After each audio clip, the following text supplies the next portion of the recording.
Hello po, magandang gabi po. Today is Saturday. Ang petsa po ngayon ay May 24. So, this is 1 week since my previous upload.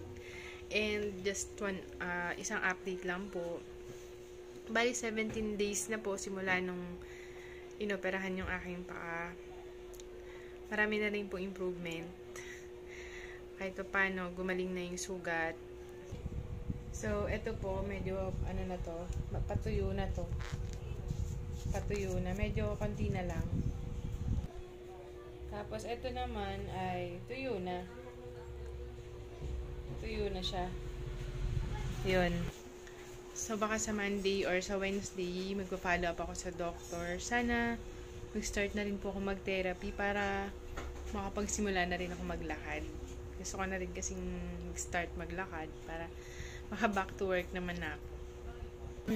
Parang sa dami sa regular dito. Yun nga, magandang okay naman ako. Nakakapagpahinga naman ako dito. So, hindi ako pwedeng basta-basta pwedeng lumabas. Pag nag-church lang ako, yun. Magpapahatid lang ako o kaya pupunta ako sa ospital, follow up. Doon lang ako hinahatid ng gamit ang wheelchair. Ayun.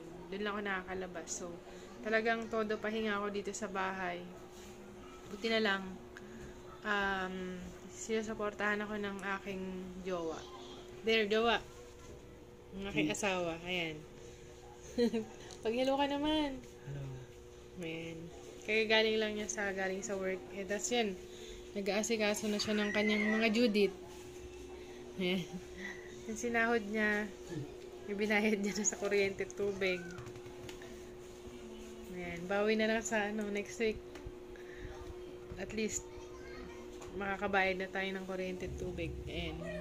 Binabayaran niya sa GCash. Buti na lang dyan yung aking asawa. Sinusuportahan niya ako. Siya nagbibigay ng mga pangailangan ko. Yan. Para ako'y lubos na gumaling. Dito lang ako sa bahay. Papahinga. This is my Arinola. Yan. Nitutukod ko na yung paa ko. Dati hindi ko siya maitukod. Pero ngayon medyo hindi na siya masakit. Pag ginaganyan ko. Kailangan ko na lang makapag-therapy para makapagsimula na akong maturuan ako kung anong exercise yung pwede ko nang gawin. Kasi tumigas yung paa ko eh. Yan. Shoutout po pala sa lahat ng mga bago ko po subscribers tsaka yung mga nagko-comment po. Baka may mga pagkakataon ako sa susunod na-replyan ko po kayo. Ayan. Salamat po sa laging panonood and happy 134 plus thousand subscribers na po sa channel natin. Tuloy-tuloy lang. Yun. Just update lang po. Ayan. Mukhang hirap na hirap ka dyan, Dera. Der? Ayan.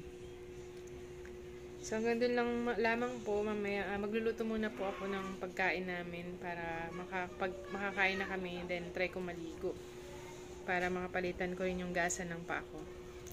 Ganito na lamang. And, yun lang po. Simple update lang po. Bye-bye.